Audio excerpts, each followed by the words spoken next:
kiekvieną savo pasireiškimą mūsų motina, galima visata motina, pati turi tam tikrus tikslus. Šį visatos modelį praeitą, pavyzdžiui, buvo labai griežta sistema. Aš tą periodą, jos ankstesnę, tą vadinamą dieną, vadinu neišvengiamybę, nes visi buvo pasakyta, ką daryti, tu aišku tobulėjai, bet griežtuose rėmuose, jokios laisvos valios, galbūt tai stadijai to reikėjo, kaip mažiem vaikam, 2-3 metų vaikui nelabai rekomenduočiau laisvą valią, nes jisai ir privalgytų ne to, ko reikia, ir pirštus įkištų ne ten, kur reikia. Bet šitoj dienoj jau buvo bandyta eksperimentas duoti laisvą valią. Ne visai aš patenkinta to, kas vyksta mūsų žemėje, bet tai yra laisvos valios ugdymas. Ir per tas atsakomybės prisiėmimo pasiekmes, kai mes atliekam veiksmus, ne mes asmeniškai, galbūt kiti žmonės, bet tai yra vėl tas mokymasis, kad yra tavo veiksmų priežastis ir ateis tau pasiekmė. Ir ta laisva valia mus vis tiek išves į kūrybą, į bendradarbiavimą. Tik tai bent jau kiekvienas pradėsim nuo savęs, tai gal greičiau neliks to chaoso mūsų žemėje. Kaip atskirti? Jūs esate mažiausiai 4 kūnai, plus dar aura yra, tai jeigu jūs jų nejaučiat, nereiškia, kad jų nėra, tik reiškia, kad jūsų fiziniai smegenys, kaip po priimantis informaciją kanalas, galbūt dar neišsivystęs girdėti, kaip yra bangus, galbūt ne tai bangai nustatytas. Bet mes visi turime tam tikras frazes. Ir žiūrėkim, kas kalba. Kai sakome, pavyzdžiui, įdomu, kaip čia ėjo. Vieni sakė, norėčiau, kiti sakė, vertėtų, kiti sakė, įdomu. Ir iš to jau galima pajusti, kuris kūnas kalbėjo. Nes mūsų fizinis kūnas ką daro? Nori tualetą, nori valgyti, nori pamiegoti, žodis noriu labai vyrauja. Ir tai tarsi būtų, kad kai aš ko nors noriu ar nenoriu, noriu. Tai yra toks mūsų tos psichikos auros šnekėjimas. Noriu. Tai gerai, kad priminė žmogų. Būtų užmiršęs. Ir beje, čia su to noriu yra tai, pavyzdžiui, kiti sako, aš labai noriu paskaityti tavo knygą, bet štai neturiu laiko. O sakau, į tualetą, tu turi laiko nueiti? Čia grubus pavyzdys, bet kai tu ko nors labai nori, tai tu tikrai tam randi laiko. Geriau sakyk, šiuo metu aš turiu kitų prioritetų, aš turiu kitų poreikių, gal net iš tiesų mano monada veda visai kitų kelių ir aš dėja neturėsiu galimybės tavo knygos skaityti. Gal kas nori kurios oro kokio. Ir apie tą orą taip pat sako, kai tu norėsi žinių kaip oro, tai tada ir reik. Tai yra su tuo noriu, kad mūsų aura norėtų, nes kiti kūnai dažnai nori. Ir gaunasi konfliktai, kad siela nori vieno, dvasia nori skaityti, siela nori išeiti į lauką pasivaikščioti, o kūnas nori pamiegoti. Ir kartais kūną nuvarginam, nes ten lekiam, ten darom, sielos poreikius tenkinam, dvasios poreikius tenkinam, o čia pamirštam, mes esame daugiamatė sistema. Ir mums tenka subalansuoti save, ir aš irgi daug dalykų noriu, bet tenka atsiklausti visų 4. Siela sako, patinka, nepatinka, oi, jinai tokia, jai ten viskas gyva, juda, tai jinai turi savo žodžius, man patinka. Ir iš tiesų, o kaip tu kitaip ten suprasi, ten visi spindulingi, arba jie tave traukia, arba jie tave stumia per patikimą, per emociją. Ir kai kažkas jums patinka, tai jau jūsų siela kalba. Tai yra gerai. Svarbu ją girdėti ir suprasti. Jeigu jūs turite 4 vaikus namie, tai iš tiesų kiekvienas iš jų nori gal dėmesio, bet jums reikia visus 4 subalansuoti.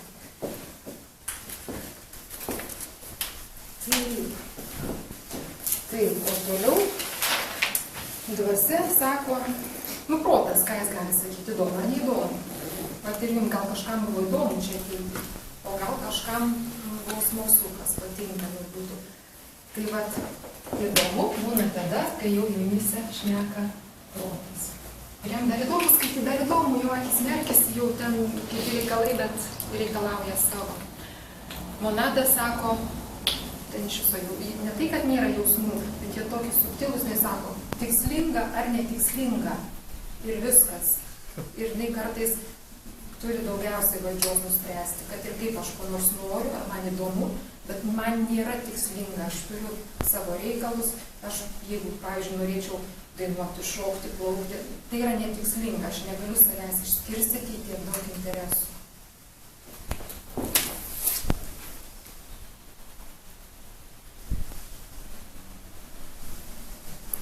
Saulė, o kuriam yra žodis reikia?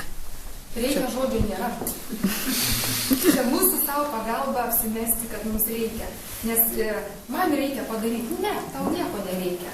Galėčiau. Reikia sustoti prie raudono šviesoforo? Nereikia. Tu gali nesustoti, bet prisimk atsakomybę už savo veiksmus. Man vakar tai buvo užėję, o jas Kas nutiko? prieš raudoną pamačiau, užsidegė ir toks kažkoks smūgis važiuosiu. Paskui įsipeikėjau, o Dieve, kas bus? O būtent kas bus?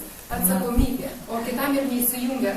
Aš esu pravažiavus per raudoną tikrai netyčia, bet buvo labai paskui pačiai keista, nes matyt nepastebėjau jo ir gerai nieko neatsitiko. Aš pastebėjau, bet kažkokia įdomia būsena buvo. O jeigu pravažiuosiu, galvoju, kas bus? Jūs jau šiandienos paskaitą jautėte, jumis įsijungia ateities sąmonė, matyt, nes jūs jau atsakėte pati savo tą. Svarbiausia neišsigąsti, kaip jau Ne, pravažiuoju. nesibandau, bet gal sustojau vis tiek. Žodis reikia susikurtas pasiaiškinti. O iš tiesų tai vėl mes jaučiam, kad norim prisimti atsakomybę arba nenorime. Ir aš irgi tą patį vartoju, man tą reikia padaryti, bet stengiuosi nesakyti, nes tai arba tu turi pagal pareigas darbe ką nors padaryti, ar šeimoje, pavyzdžiui, reikia padaryti valgyti. Nu ir nedaryk. Tai arba patys pasidarys, arba tu sakysi, man šiandien atsakomybės išeiginė. Tai irgi sveika. Kartais. Dabar jau mokslininkai rašo, tinginiauti yra sveika, sako, suteikis, nes mes visi tiek įsigreitę, patinginiauti, sako. Tai jūs čia norėjote ateiti, jau tikrai nereikėjo ir buvo įdomu ir visa kita. Tai va taip yra su mūsų planai ir kūnai. Ir va jau yra struktūra, kurioje jūs, jeigu yra struktūra, sistema, lengviau susigaudyti situacijose, nes kuo aiškesnė pasaulėžiūra, tuo jūs galit adekvačiau reaguoti į įvykius. Nes kuo mažiau turi informacijos, tuo daugiau klaidų gali įvelti.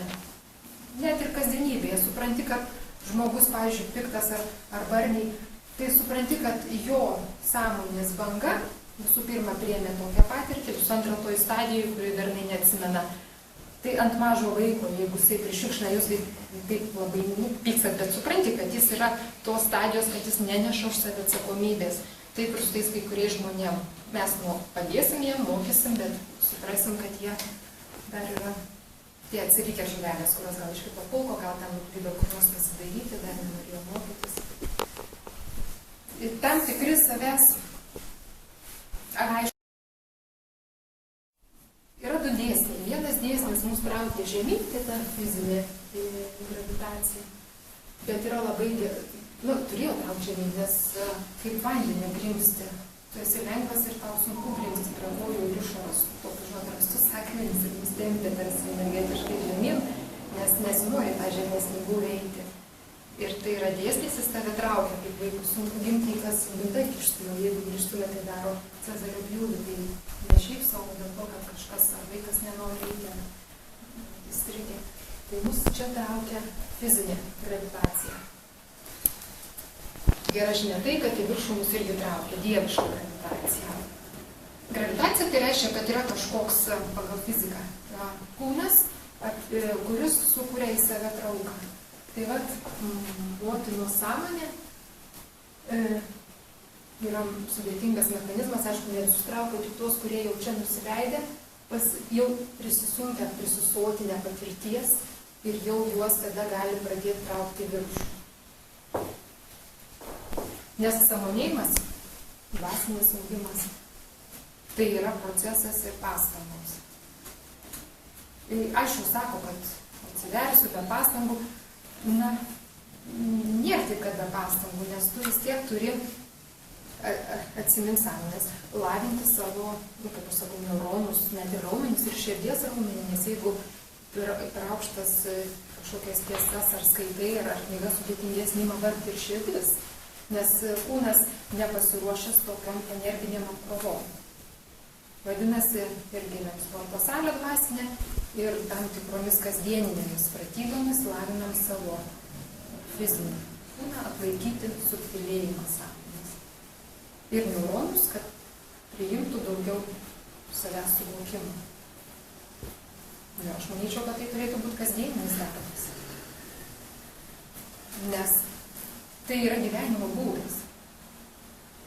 Vis mėgint ar mantras kartoti. Pavyzdžiui, yra labai paprastų mantrų, tą patį, kaip aš mūsų kartodama, aš esu tavo sąmonės banga, aš esu tavo sąmonės banga ir burbi, kaip Indijoje vadinamos džapas, man atrodo. Kai vaikšto kažką kartojimas yra įtaiga ir į ląsteles, į neuronus įeina ir paskui būna jau tu užsimiršti, o ne toliau kartojama. Man labai patinka viena iš hinduizmo tokių kaip istorijų, kad Rama yra Višnu Dievo inkarnacija ir jo mokinys Hanumanas, jis bežionė, vaizduojamas kaip bežionė. Ir vieną kartą Rama visų savo dvariškių klausė, kaip jūs čia man esate, aš tik tai neatsimenu, bet aš taip maždaug, kaip jūs čia man esate ištikimi, kaip jūs mane vertinat ir visi aš ir taip tave vertinu ir ateina Hanumanas, nukerpa savo plauką, gal nuo kūno, nes jis kaip bežionė ir tas plaukas visas skamba Rama, va sako. Tai va, tai o kas jums trukdo skambėti, žodžiu, ten dieviškumas. Ir man tas patinka, aš taip irgi stengiuosi. Mano tikslas yra visa prisipildyti savo smulkiausios